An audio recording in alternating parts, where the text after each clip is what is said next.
what's best to you.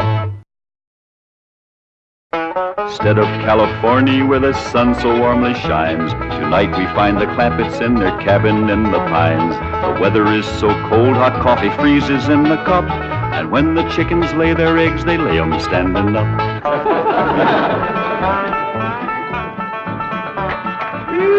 Doggy's gonna be a cold one tonight.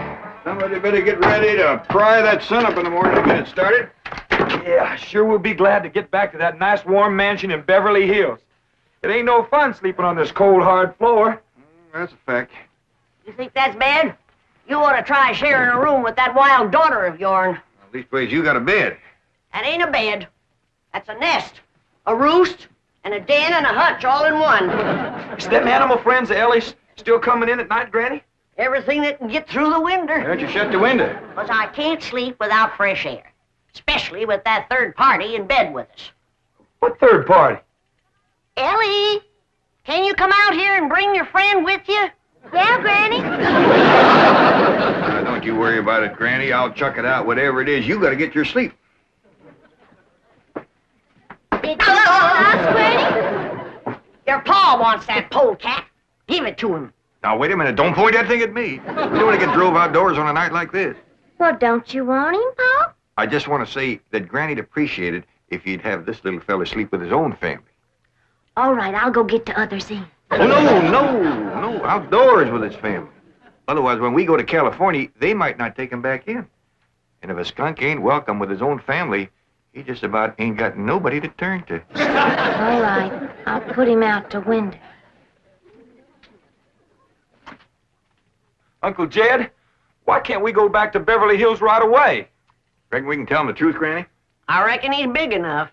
Well, you see, we promised your ma we'd stay here and help her till she gets herself married to Mr. Brewster. Well, how long will that take? Well, it hadn't ought to take long. She's got him boarding in your room now where she can get at him. Pearl told me tonight's the night. She's gonna feed him into a stupor, then set him in the parlor and sing to him until he proposes. It's a powerful combination, Pearl cooking and singing. Yeah. If he can get God, Pearl will get him. Ain't that a precious picture? Niagara Falls, where the honeymooners go. Understand they're having special winter rates there now. I think I'd better turn in. I've got to get up awfully early. No. You sit down and relax. Jethrine and me's got a special surprise for you. It isn't food, is it? Food for the soul and the spirit. Music. What would you like to hear? Oh, anything you'd like to sing. Well, I'll just pick out something at random. Let's try this, Jethrine.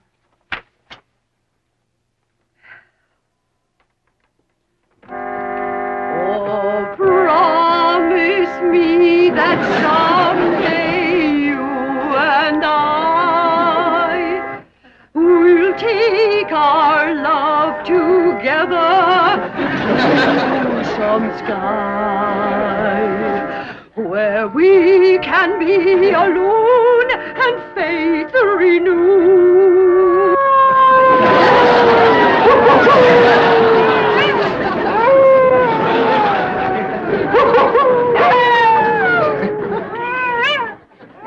Uncle Jed.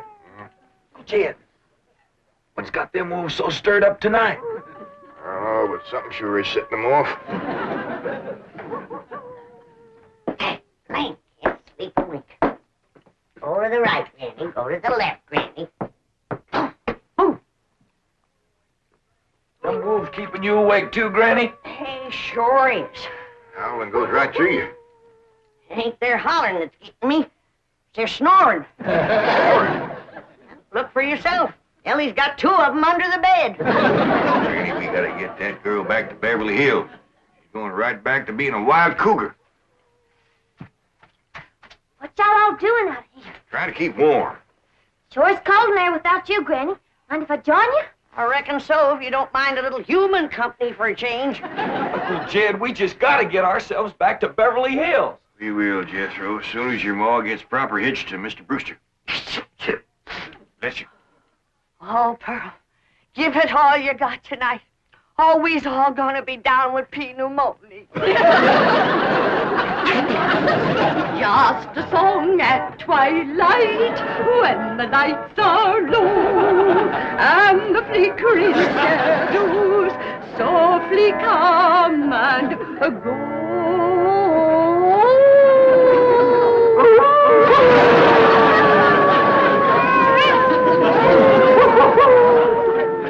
Home joys divine, home joys so pure, love ever faithful and love ever sure. Ah, that was a wonderful concert. You both are unusually talented. Thank you. Yes, indeed. That means a lot coming from you. Naturally, folks around here brag on us. In fact, they think we ought to go on a concert tour. Oh, really? Oh, yes. My neighbors is always after me to sing out of town. Well, I can understand that. Mr. Brewster, do you really like music and singing? Well, I used to. I used to sing a lot myself in college musicals, amateur theatricals. Was you on the stage, Mr. Brewster? Oh, yes. After college, I did quite a bit of little theater work, summer stock. Matter of fact, there was a time when I seriously considered the stage as my career. Ma, Mr. Brewster's an actor. Well, not any longer. My father had other ideas. He insisted I get into the oil business. Mr. Brewster, did you ever do anything from The Bard of Avon? That's Shakespeare. Oh, I just love him. Well, as a matter of fact, I once played the lead in Romeo and Juliet. Which one was you? I was Romeo. In my youth, I was considered quite a leading man type.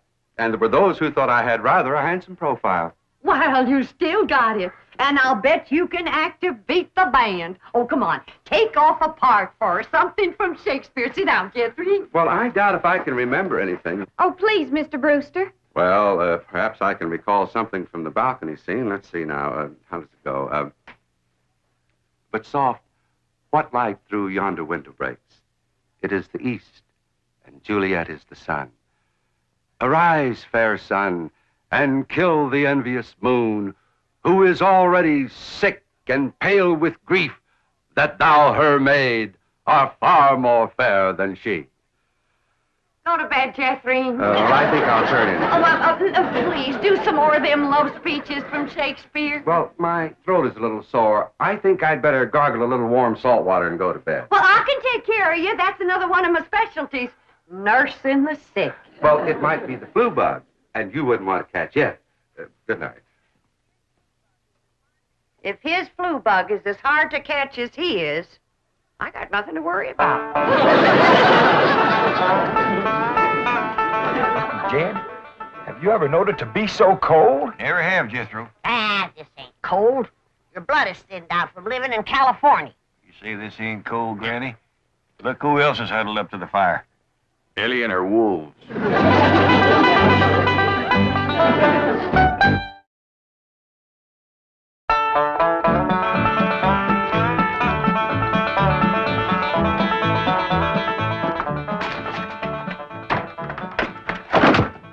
Still cold this morning, Granny.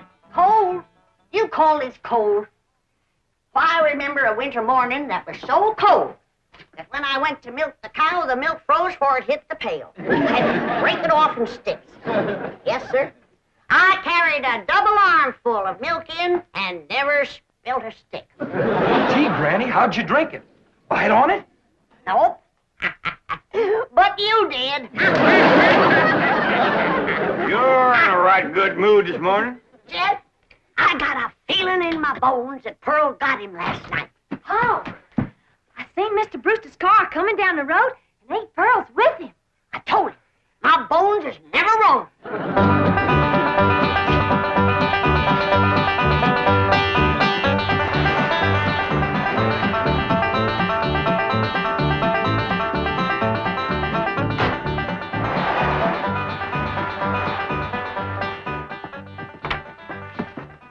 When's the wedding, Hi, Pearl? Ma. Be married in church? Yeah, let us see your ring, Pearl. You want me to carry Mr. Brewster over the threshold for you, Ma? You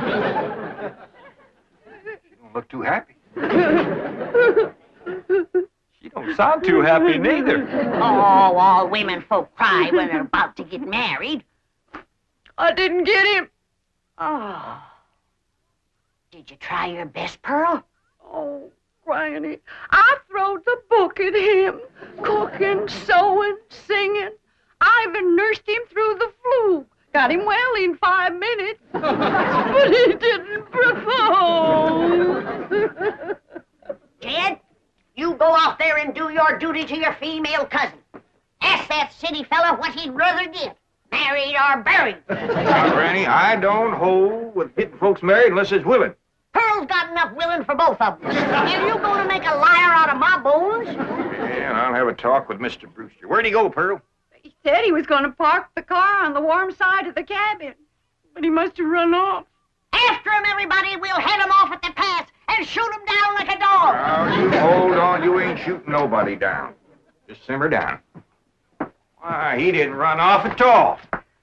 Except we'll need you, Ellie, to get him back in here. How come? Looks like a couple of your friends are sizing him up for breakfast.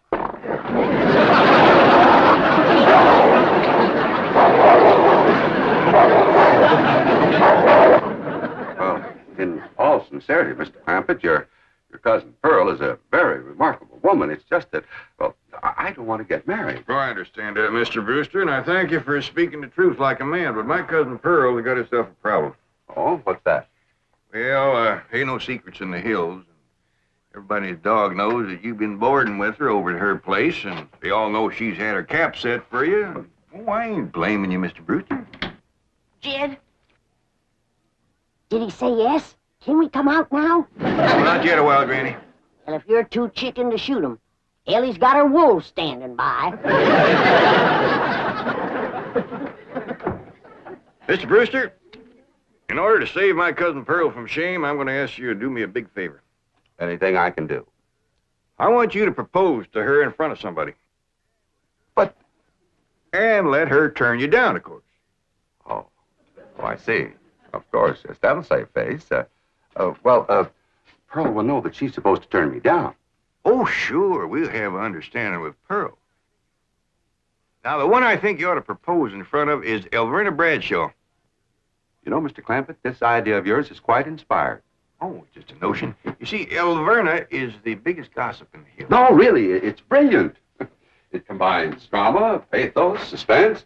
It has a happy ending. Great third-act curtain. It's real theater. Of course, you'll have to be convincing, so Elverna will... Convincing? Why, I'll give a performance that the people of these hills will remember as long as they live. Well, just so that... When Pearl Bodine turns down my impassioned proposal of marriage, there won't be a dry eye in the house. Elverna, don't cry easy. Oh, well, now, surely you're not going to waste this dramatic scene before just one person. Well, I reckon Elverna's daughter... I've got it. I've got it. The movie house where Pearl plays the piano. You want to propose there? Well, it's perfect. Everybody in town will see it. I want to kind of shame you to be turned down in front of all them people. Well, it's just a performance. I've learned one thing in the theater.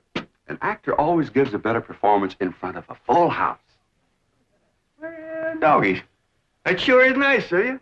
It's my pleasure, Mr. Clampett. Mrs. Bodine, Granny, come on in. Come on in, everybody. How about it, everybody? I reckon we better let Mr. Brewster tell you what's going to happen. Well, tonight at the movie house, Mrs. Bodine, while the whole town looks on, I'm going to ask you to marry me.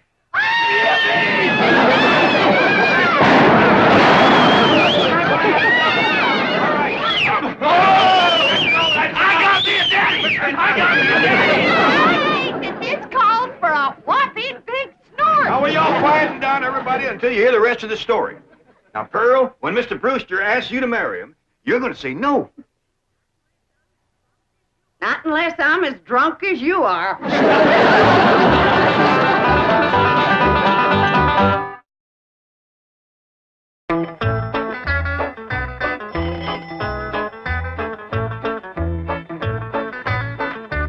Howdy, Pearl. Evening, Pearl. Evening, Granny. Jethro went on to head down to the theater to get a fire going in the stove. Where's Jethro, Aunt Pearl? Why, she's in her room getting dressed. Go on in and see her. Granny, what happened to your mink coat? This is it. tonight's kind of special, so I'm wearing the pretty side out.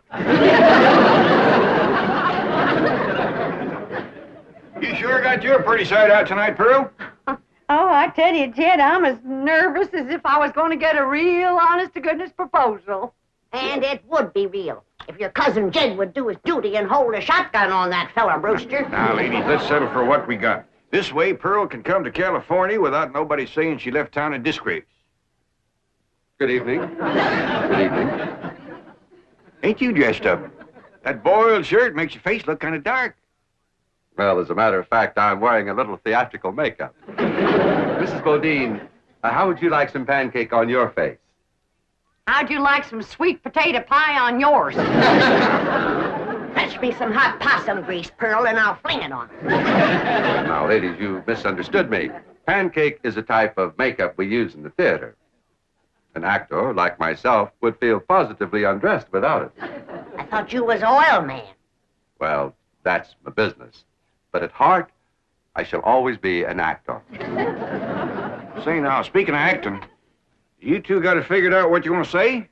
Oh, yeah, we rehearsed 12 times. Mr. Brewster will be sitting on the front row, and when the picture's over, he'll jump up and he... Excuse me. I've been thinking about that. I believe it would be more effective if I made an entrance. Entrance? Yes, I'll come down the aisle. Oh, all right. And then Mr. Brewster's going to say, Mrs. Bodine, don't go to California with your cousin Jed. Stay here and be my wife. I've been thinking about that, too.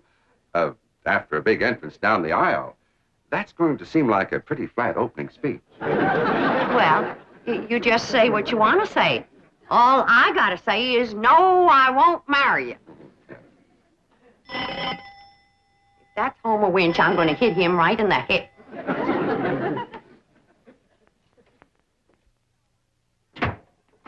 Evening, Pearl. Berna Bradshaw, what are you doing here? Well, you and me being such close friends, I just thought I'd offer to play Piany for you at the theater tonight. Why? Surely you're not going to show up and have folks whispering behind your back all during the picture. What in the world would they be whispering about? Pearl, I'm your best friend. You don't have to pretend with me. The whole town knows how you've been flinging yourself with that boarder of yours. For your information, Berna Bradshaw, Mr. Brewster proposed to me 12 times today, and 12 times I turned him down. Is that why he give you this here mink coat? 'Cause you turned him down? This here mink coat was given to me by my niece, Ella Mae Clampett. Oh, Pearl, I keep telling you, you don't have to pretend with me. I'm your best friend. When Alverna Bradshaw is your best friend, you're up to your eyeballs in enemies. Mr. Brewster, if you was to go in there now and propose in front of Alverna, you could save yourself a trip to the theater. And the news would get around a heap quicker. You don't understand, Mr. Clampett. An actor needs an audience. Alverna, if you don't mind, I'd like you to get out of my coat and out of my house. I'm going to be late for the theater. Pearl, take your best friend's advice and sneak out of town quietly. You can depend on me to smooth everything over. Thanks for nothing.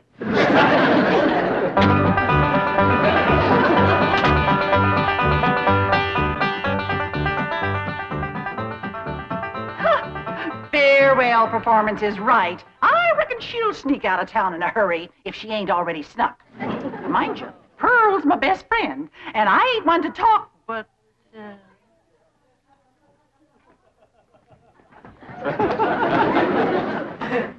Good evening, ladies. You too, Alverna.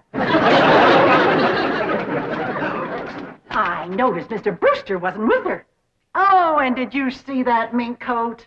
Well, I wouldn't trade this little band of gold and a home-loving husband for a dozen mink coats.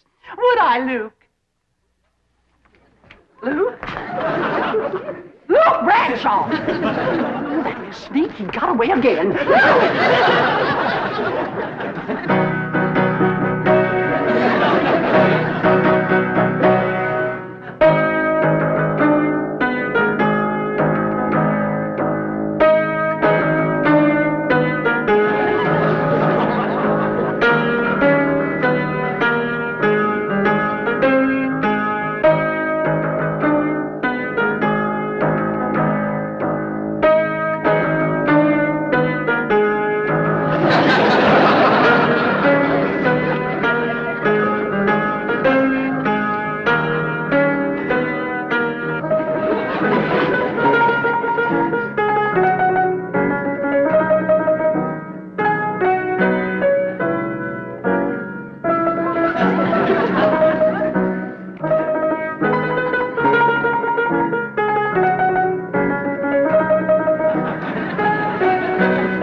picture!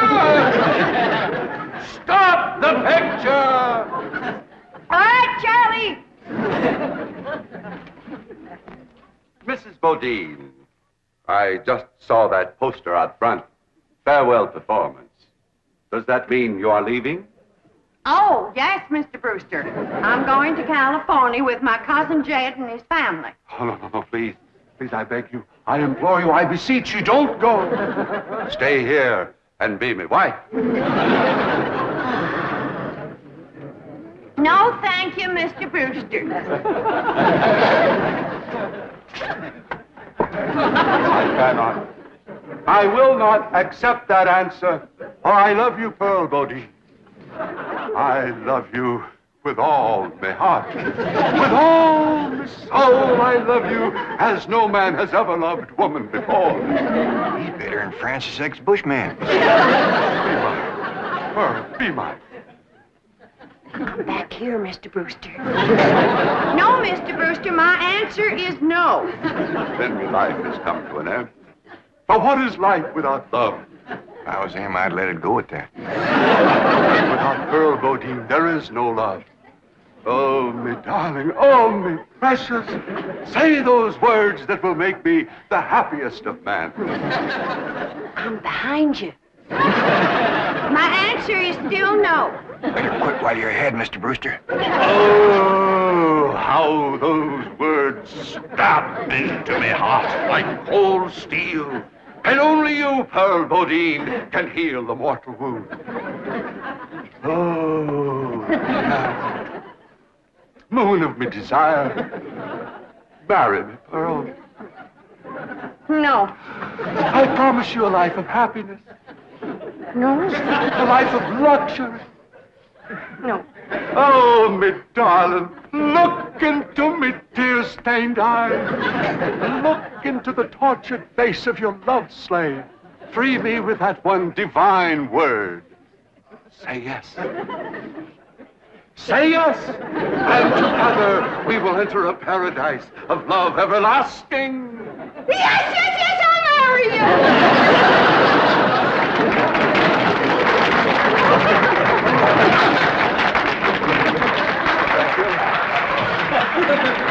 Thank you very much. Did you say yes? Yes. Go ahead and said yes. I was ready myself.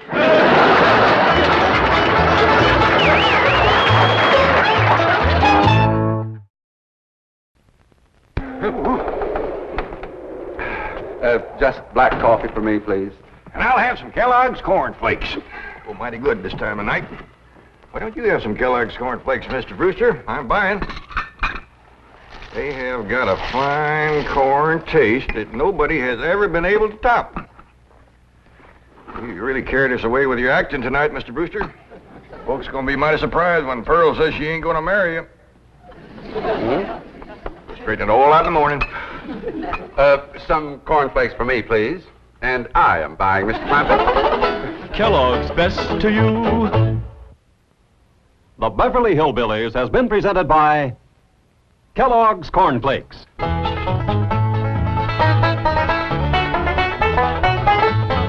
From Kellogg's of Battle Creek.